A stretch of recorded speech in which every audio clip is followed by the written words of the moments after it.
Thank you so much, Megan. That was really terrific. So I'm going to start off with the first rule of marketing, which is know your audience. So I'd like to know a little, oh, actually, before we get started, I'm going to tell you what we're going to talk about. First, we'll do introductions, and that's not just me, that's you also. Then we'll talk about what is customer experience and how to find a mentor and be an effective mentee. And then continuing your involvement with the AMA past the collegiate level. We'll have a little time for Q&A, and then Megan will let you know more about upcoming events for your chapter. And yes, the GEB questions can wait till the end, but if you have other questions as I go, please feel free to tap them in or raise your hand. And I think I have some helpers here who will let me know when you have some questions. Okay, so first, we have a little poll. I want to find out about you, my customers, for tonight. What are your marketing interests? So let me know. And these can be any, as many as you're interested in. Doesn't have to be just one answer.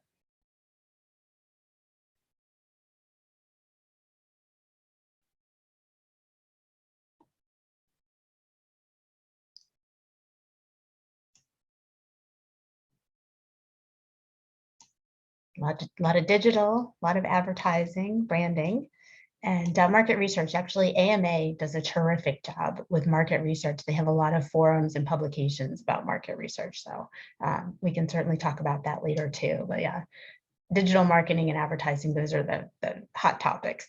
So excellent. And brand marketing, yes.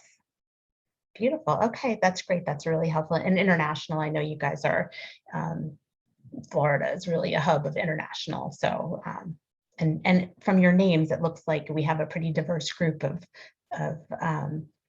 people on the call. So terrific. All right, and then we have one more question, and that is about your major. Oops, did we not do that one first? Sorry, we missed the first question. Sorry about that. I'm trying to figure out what's going on with the polls. Ah, got it. So let me know, what are you studying? And it doesn't have to be the same as your interests, right? A lot of people start out in economics and end up in marketing, or start in accounting and end up in marketing. Well, that's maybe not as common, but certainly any of the communications literature, things like that are pretty common. And no non-business majors, that's interesting. Yeah, we do have finance and accounting. Like I said, we can certainly use some people with some quantitative backgrounds in marketing.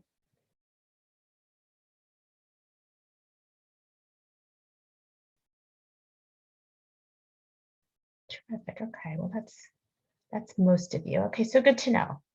Mostly marketing, all of you are somehow doing business. So terrific. Well, I will try to tailor my my comments, but if you have questions, like I said, as we go, be happy to talk through those. So let me tell you a little bit about how I got where I am. I have worked in various roles out of undergrad, including customer service and sales. Sales is always a good background for anything you do. And then I went back to school for my MBA at Yale, and that's where this timeline starts. This is a timeline. I worked at Procter & Gamble for the summer and decided that I wanted to be in New York, not Cincinnati, after graduation. So I took a role with Nielsen Market Research, advising brands like Hellmann's Mayonnaise and Muller's Pasta on their supermarket marketing strategy. And then I realized that I was maybe becoming too much of a market research person, and I didn't want to be pigeonholed as market research. So I went to Time Inc. and I was in charge of retail marketing for Life, Money, mutual funds, and More Fun, Entertainment Weekly magazines. I was in charge of all the retail sales in North America. I shouldn't say North America, in the US and Canada. And then came the dot-com boom. So that was probably before many of you were born. Around 2000, everything just went crazy online, and none of it was online before that. So I took a job with American Express. I jumped into search engine optimization. American Express didn't know what search engine optimization was when they hired me, and neither did I. So we learned together and had a lot of fun along the way. And then decided that I wanted to start a family. And so we left New York and moved to Maryland, where I am now. I joined Giant Food, where I had interned with when I was with Procter & Gamble. It's kind of like the Publix of Maryland. So think about that. So I was director of marketing and branding for Giant Food. And then, as companies do these days, they decided to merge their operations with another sister company, Stop and Shop. If any of you are from New England, it's a really, really big chain in New England. And I got sick of commuting, having small children at home and commuting to Boston every week. So I transitioned to our sister company, US Foods, and relaunched that brand. It had come into some auditing and accounting irregularities, so needed a little bit of a refresh, and I'm certainly experienced to do that, and rebranded it well enough to be sold. So from there, I had two small children at home and wanted to not be traveling all over the country like I was for US Foods, although I did get to visit your neck of the woods quite a few times when I was there. So left and decided to start up with Baltimore Gas and Electric, where I started up all of the energy efficiency and program marketing. And so been almost 13 years at BGE and worked through the care center, did public service commission reporting, just had a lot of different opportunities, not all straight marketing. And that's where I am now. And I ride horses for fun. This is a picture that Megan created for me when she was an intern last summer. So that's me. So let's get into our first topic. So what is customer experience? And here's a good definition from a Forbes article, and I can let you read that on your own, but you're saying this is marketing, and what is customer experience care? You know, why do we care about customer experience? We're marketers, we're just talking to people. Well, as marketers, we control the message, and that message needs to align with what our customers' actual experience and expectations are. And how does that fit into organizations? A lot of times the customer experience role, and it's a pretty new role, probably last 10 years, it's come into play. A lot of organizations, it falls in the marketing arena. In other organizations like at Baltimore Gas and Electric, it's actually part of customer operations. So the call center, the website, it's not technically part of marketing, but we work very closely with communications, and we leverage marketing to promote things that are more customer friendly. So we want to ensure that our customers have the best experience possible. So what do I do? What does a CX professional do? A lot of what I do are journey maps, which are basically looking, and I'll get into that in some more detail, but basically looking at what is the customer's experience as they interact with us as a company. How do we recognize employees who are delivering a premier customer experience, and making sure that all of our customer communications are clear and helpful to customers. So I'm going to talk a little bit more about that first one, about journey mapping with you. And and I'm sorry, I apologize, because on the previous slide I forgot to say I titled the slide, "What does a CX professional do?" And CX is shorthand for customer experience. So remember, explain any acronyms that you use anytime, because not doing that is not a good customer experience. So back to the next slide. Thanks, Megan. So here's an example of some journey mapping that we did for BGE last year. Planned outages. So our customers are a little bit different. Our customers have to use us, and they don't have a choice. It's not like they can, decide, oh, I want to use BGE, or no, I want to use a different company. There are only so many pipes and wires, and our Public Service Commission has decided that BGE is the one to deliver the electricity through those pipes and wires, electricity and gas. So, so we realized we had an opportunity. I know you guys are actually have the wonderful recognition that over the past 10 years, no single state saw more of its residents without electricity than Florida. So I apologize for that. The good thing is you have Florida Power and Light, which is a great company, and they really clearly communicate to you about outages. So it's helpful. I know it's not the same. I know this article that I saw says that that's due to storms, lizards, and zombies. I get the lizards, I get the storms. I'm not really clear on the zombies. So if somebody wants to chat that to me about why that is, that would be really helpful. But anyway, we have to, so in order to keep our systems going and delivering electricity, so you can be on calls like this and do your homework online and, you know, log in and actually see what you're doing without tripping over yourselves. We need to actually turn off your power sometimes to fix things or to upgrade the system to make sure that the reliability is better. So planned outages are something that we have to do as a utility, and they're really important. So let's start by talking briefly about what a journey is. So you've probably seen something similar to the top part of this in your Marketing 101 class. When I was in school, we used the acronym AIDA, Awareness, Interest, Desire, Action. Let's have you put up a heart or a hand if you've heard of this acronym, if you remember, if you've taken marketing so far. Okay, we got Lily. Come on, Megan. Zachary, thank you. Excellent. A few more. Terrific. Good. So it's still relevant. So really, when we talk about mapping a journey, we talk about the experience the customer has as they move along their interactions with a company. Is it good? Is it bad? It depends on who the customer is. So the first step is finding out about the customer's experience. And usually companies do surveys or they review existing survey data. And they also do interviews and focus groups with customers at different points of their journey with the company. And they try to understand how the experience is different for different types of customers. We already had lots of customer interview and survey data to know that our customers were not happy with this outage journey. So we'll jump to the next slide. So I'm not going to have you guys read this, but basically these are verbatims or literally what customers have said to us about their outages. Basically, we weren't following up and communicating about changes to the outages. And we don't have information on our website like that nice map I showed you of the FP&L. People were upset. So next slide. So first we had to figure out who are our customers. And the way companies do this is they define personas, different people that are potentially or that should represent different customer groups. So we had to put ourselves really in their shoes so we could see what they see and how we might improve how we work with them.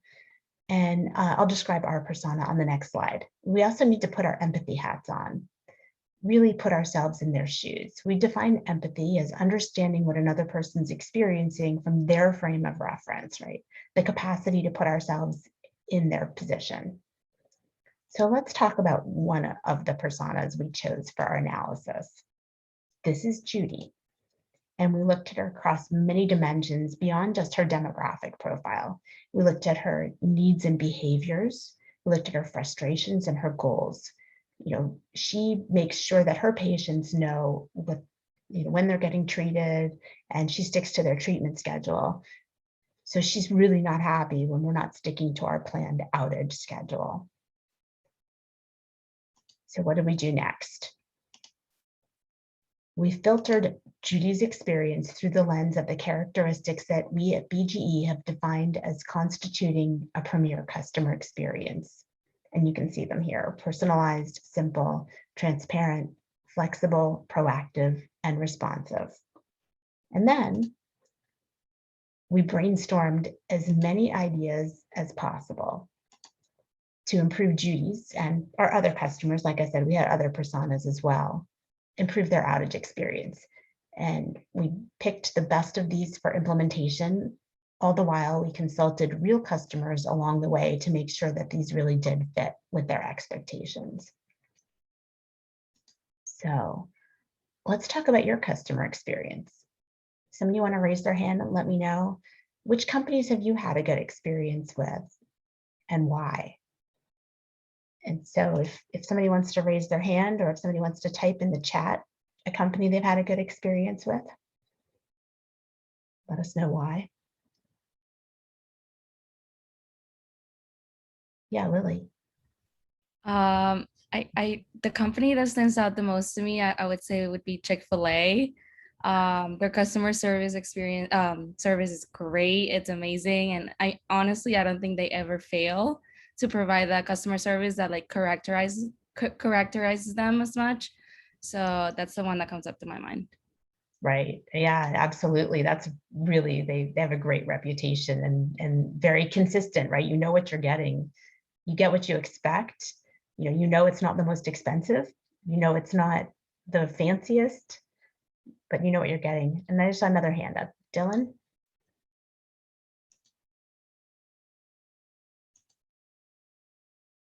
Oops. Is your hand still up? I can't see.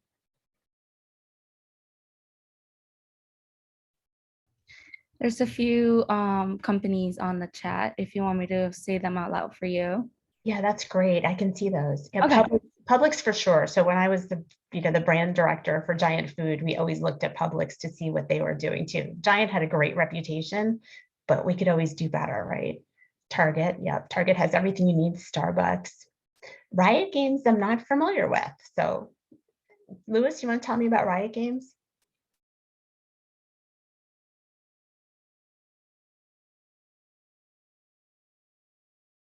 Lewis being shy. Or does Megan have him muted? Megan, can you unmute him if he's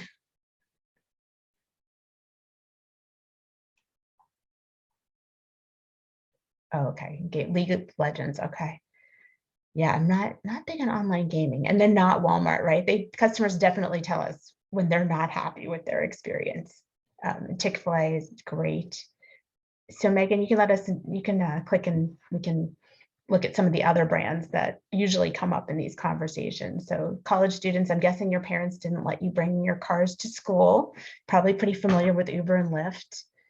Disney, you guys are lucky. You're right next door to Disney World.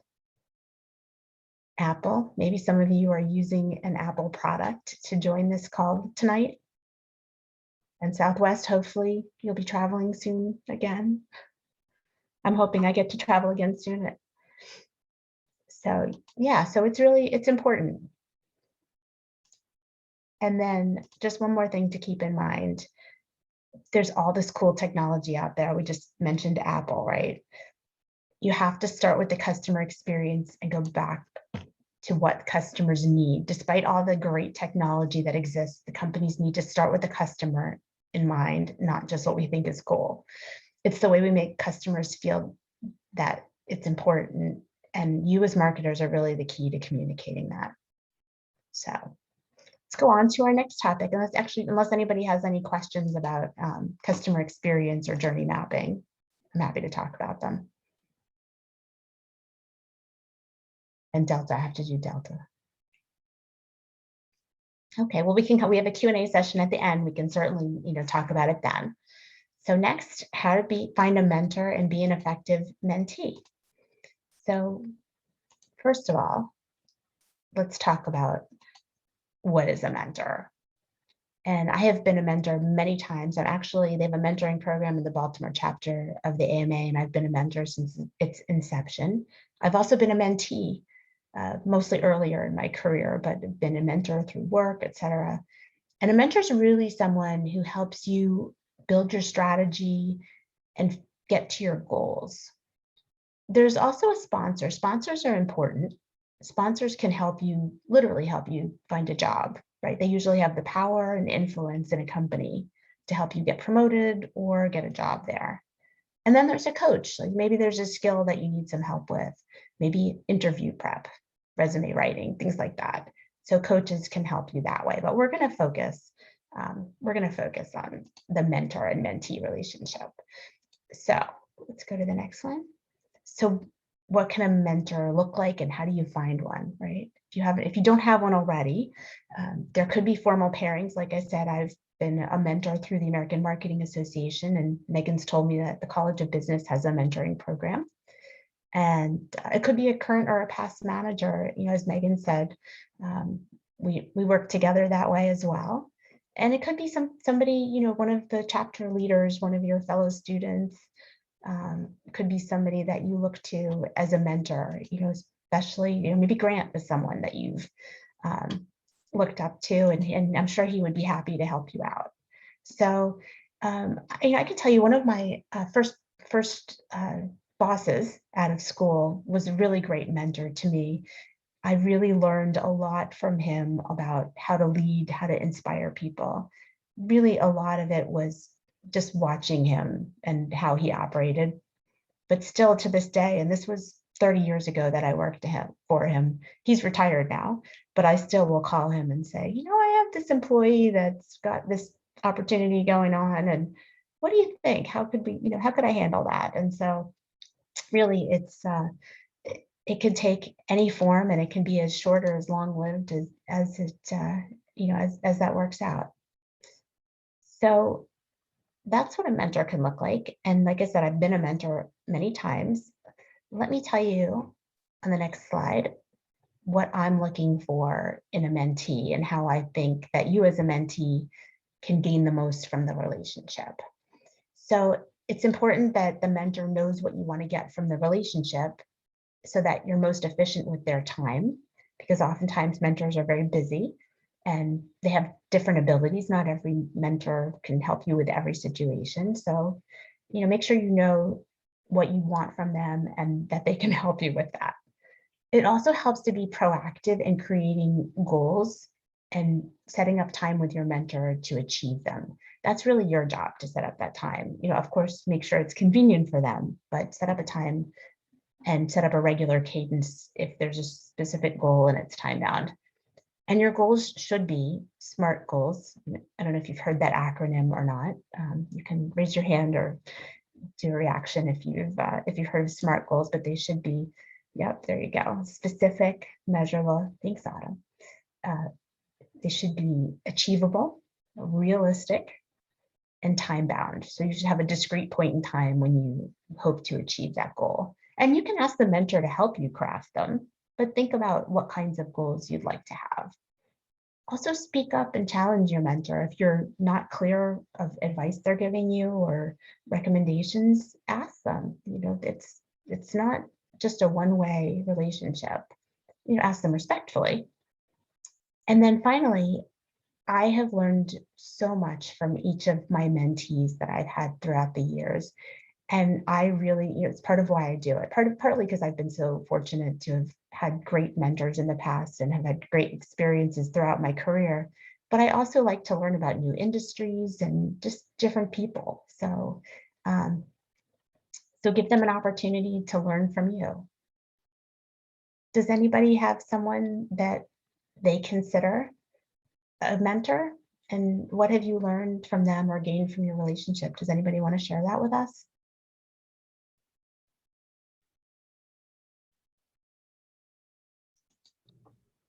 I have a mentor through the College of Business. She's actually working towards her MBA. And she's actually helped me out a lot, like with my personal life and with my internships. So yeah.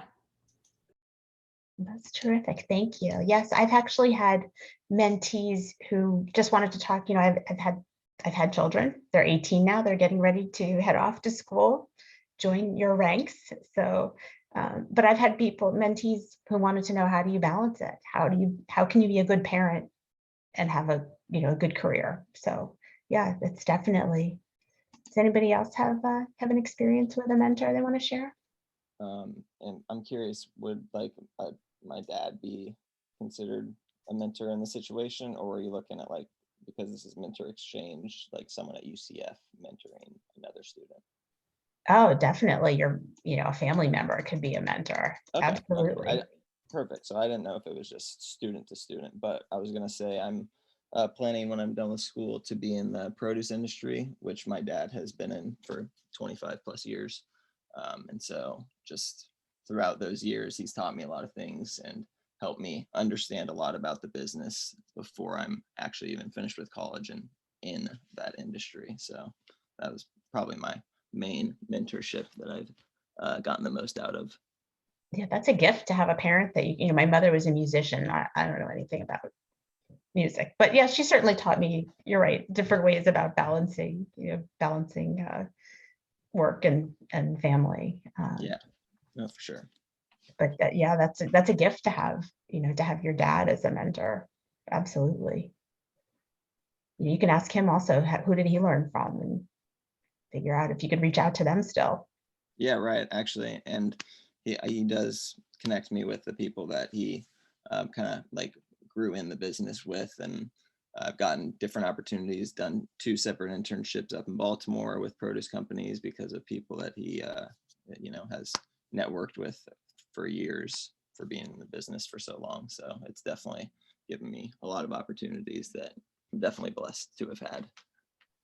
Yeah, no, and I probably know those produce companies in Baltimore, right? From my experience at Giant Food.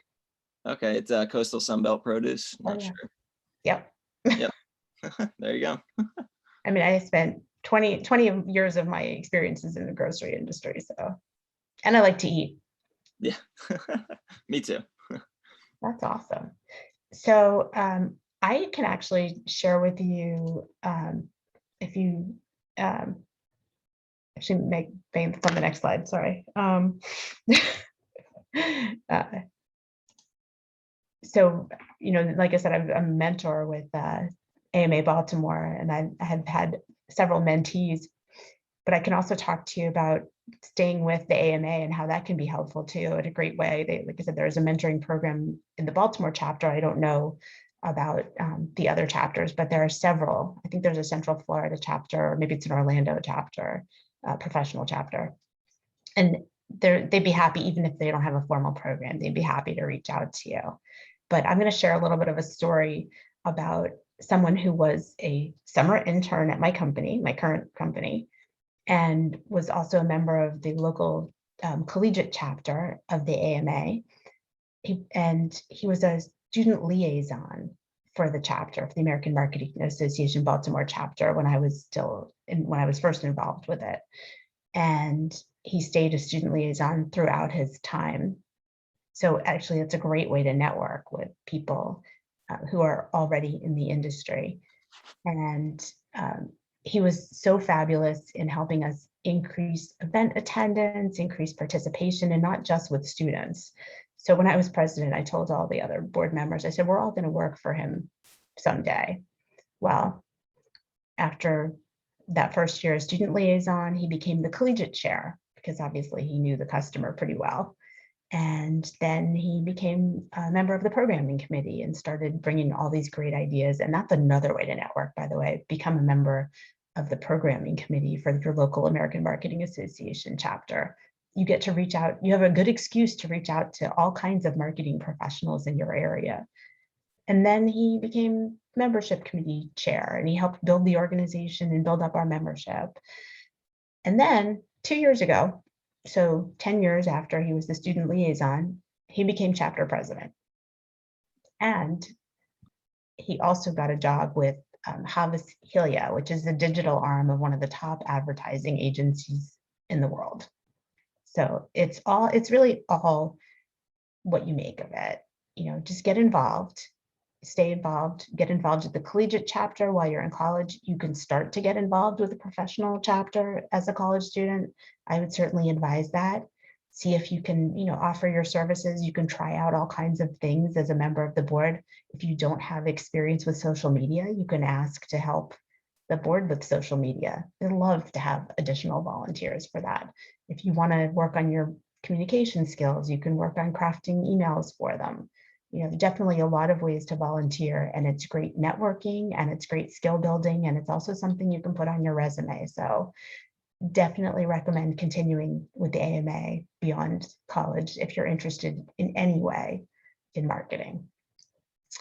So that is all that I have in my formal presentation for you, but I am happy to stay as long as you'd like me to and answer questions about what I've presented, what I've done in my career, or really just anything else that's on your mind? Oh, and I was told that spring break is next week.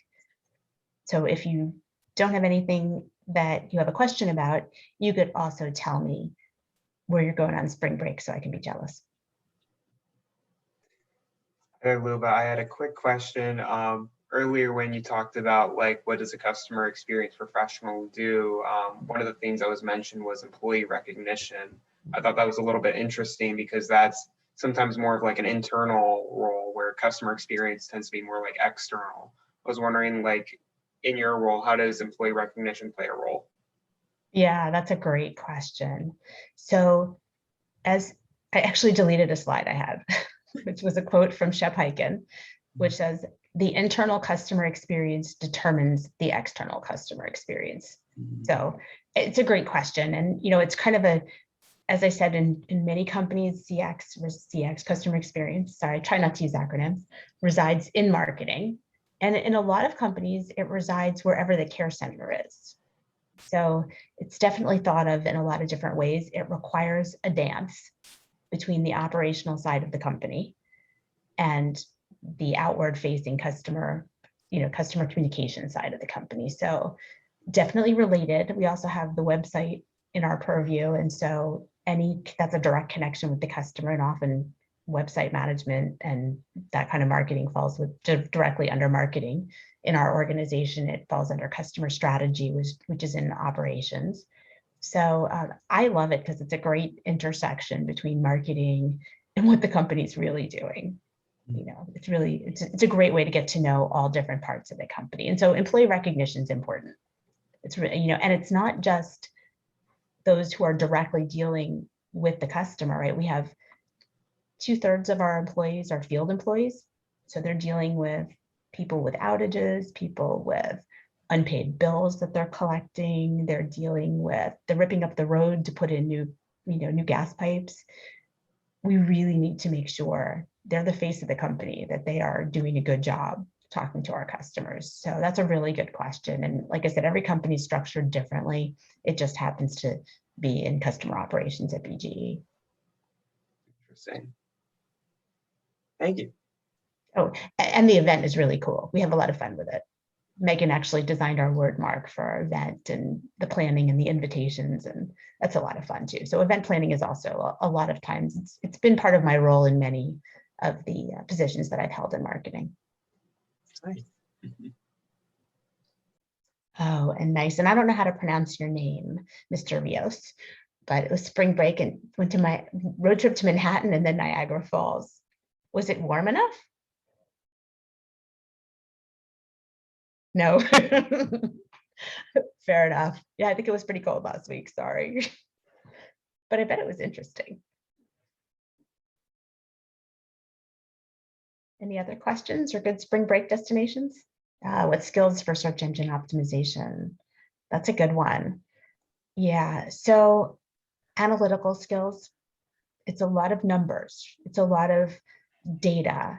It's also creatively crafting messages and wording on your website to make sure that what customers are looking for is found first on your website versus another company's website. So at American Express, what kind of words do we want to use on the site that the search engines will find and will highlight? And then there's paid search, right? So which keywords do you want to pay for? So it's a lot of statistical analysis, financial analysis. You have to know how much each of those products and services is worth, so you know how much to spend. So it's a lot of fun, and sometimes you can get really creative thinking about better ways to get higher in the search results, or how to link with other sites or other companies that will help you in the search results. Anybody else know more about search engine optimization these days? I was at the forefront of it. I've not been as engaged lately. You're not traveling because of COVID. I'm not either, Alexa. In Asheville, I was in Asheville a couple years ago for the World Equestrian Games. Very cool. And Zachary, so very basic search engine optimization. Also, Did to add on SEO too, I think Grant and one of our other e-board members is hosting an SEO workshop in a few weeks. So we have the date on that at the end of our presentation too. So if you're interested in that, just wanted to add that in there. Excellent. Oh yeah, tagging too. You want to tag your images properly. And that's actually good. So I'm recovering from a concussion. So I've been limited in my screen time, and I've used several different screen readers. And you also want to make sure that your websites are friendly for people with different abilities. And so having the proper tags and proper search engine friendly sites actually can help those customers who have challenges with visual. An added bonus. Yeah, Eric.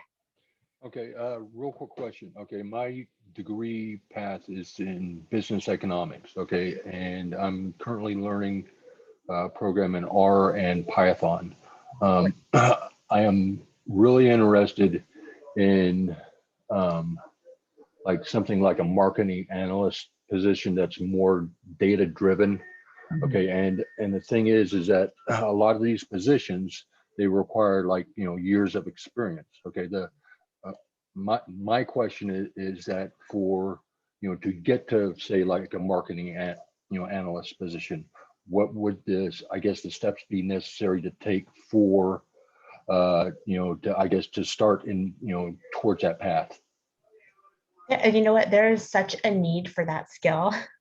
I mean, BGE, for instance, has been hiring a lot of people to do analytics. So I get involved a lot with email marketing. And it's not always marketing in the traditional sense, because a lot of the emails I send out are to customers who can't pay their bills, letting them know about assistance programs. But it's still marketing, right? It's just, it's not your traditional, it's not Hellman's mayonnaise. So what I need to know is when I send those letters out, how many customers take action and what's the likelihood of those customers to take action. So I need people with that skill set. And we have a whole organization it's growing in most of the companies that I work with. Really, one of the things you could potentially get involved with is a research firm like Forrester or Gartner. Check out those organizations, because then you can, you know, sort of get the experience from the consulting side, and then you can always apply that in-house. Okay. All right. But those are great. Yeah, keep studying that. We need a lot of that.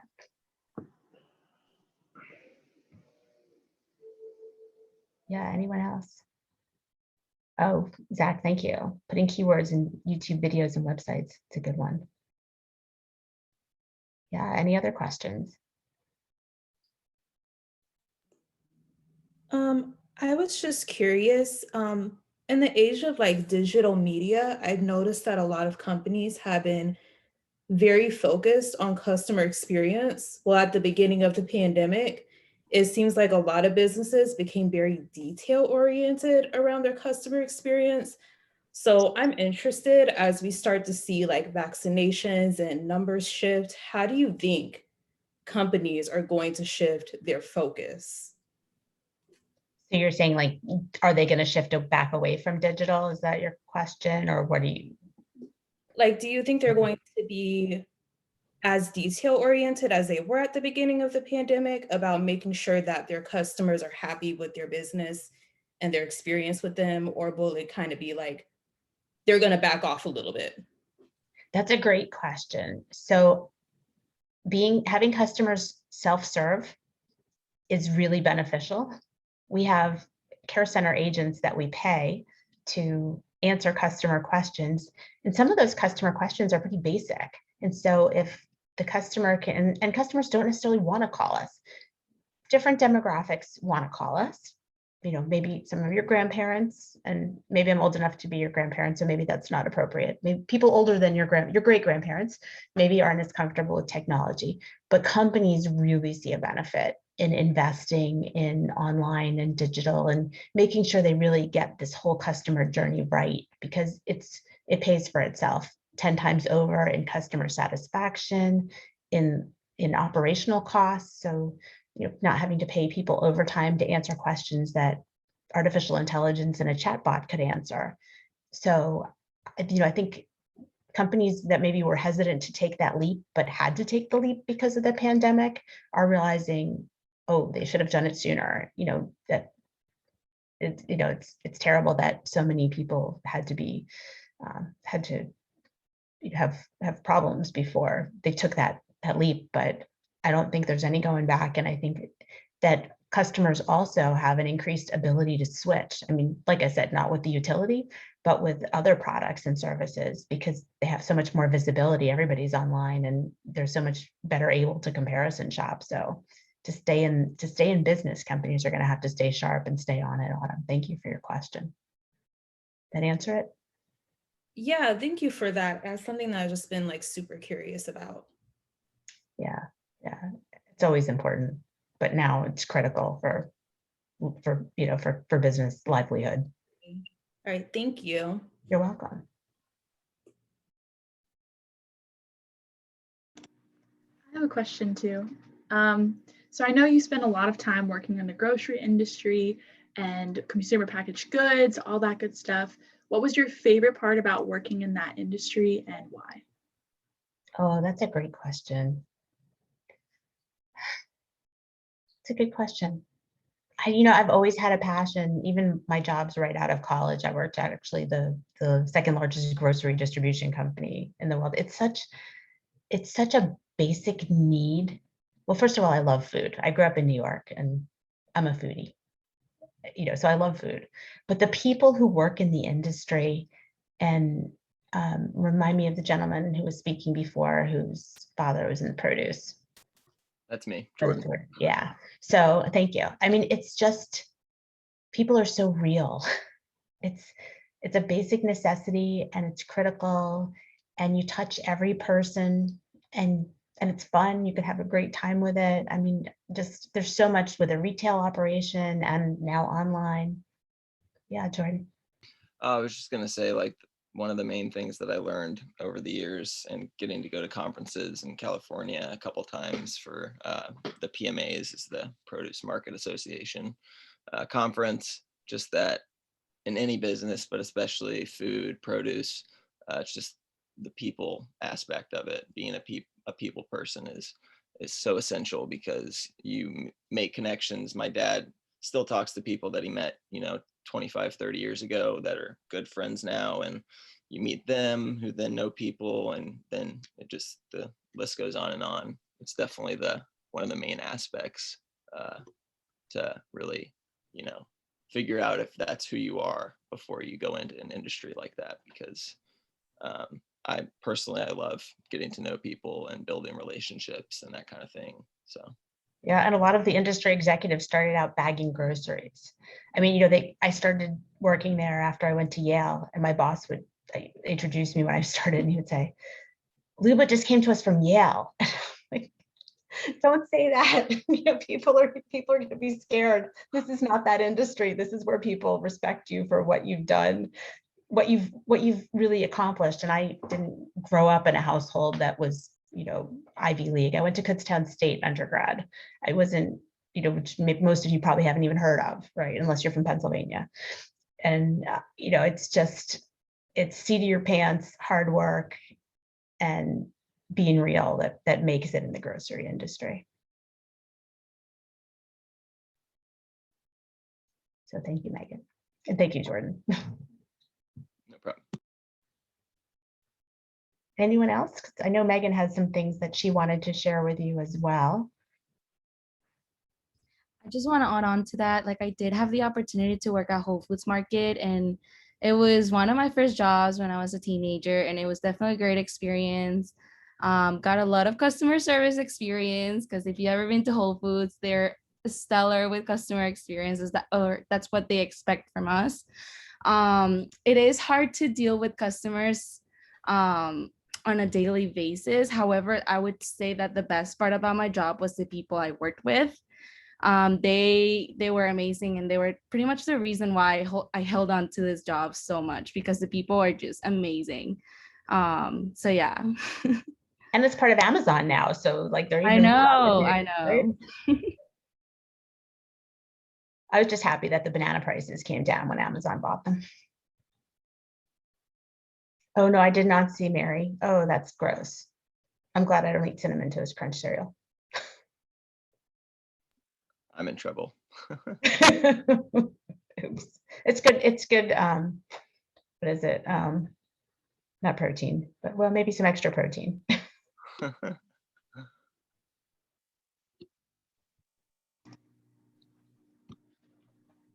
maybe we can come back to Q&A if anybody else has any questions for Luba after we're done with our little AMA spiel.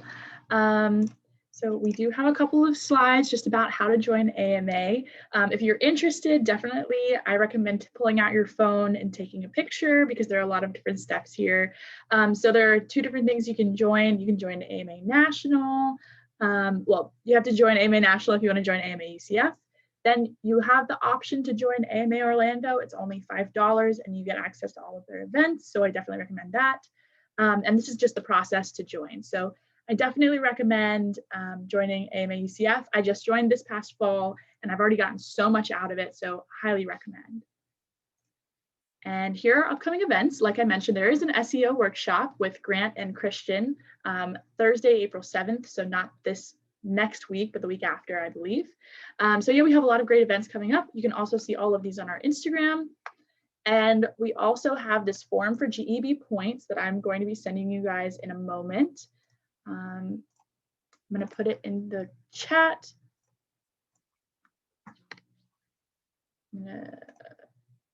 So you click on the link in the chat to complete the form. It will provide us with your email address so we can send you a confirmation email by tomorrow at noon. If you have any issues or didn't receive a confirmation email, please notify us and I will reshare this so you guys can see what I'm looking at. Here's our email. So if you have any problems, please email this address right here. Check your junk or your spam folder just in case. And the color of the day is green, green like BGE, and that'll be important for that form as well. So if anybody has any questions about the GEB points form, you can let us know that now. Thank you for holding all those questions to the end. We really appreciate that. And if you have any other questions for Luba as well, please let us know. For me, just usually whenever I'm filling out the verification form, I don't know who the host would be, like the activity title. In that case, Jordan, you could probably put AMA UCF, or you could probably put AMA, or I think in the past, I usually put the president's name. You can put President Grant Smith, if that works as well. For the host? Yep, or Okay. AMA UCF for like the organization host, if it asks for that. Okay, and then this would be like career services for the activity title, right? This would be a registered student organization, American Marketing Association event. Okay, sounds good. Thank you very much. No problem. And somebody private messaged me and just said colors. I'm assuming that means you're asking what the color of the day is. The color of the day is green like BGE. It's also on the screen.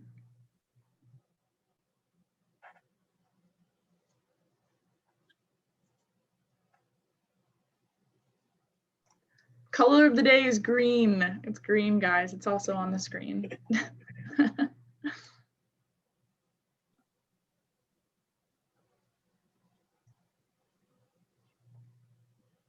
I'm glad you also touched on being part of AMA like after you graduate, Luba, because as seniors, for the seniors in the room, you actually get a free year of AMA membership after you graduate as well too. So fun fact there.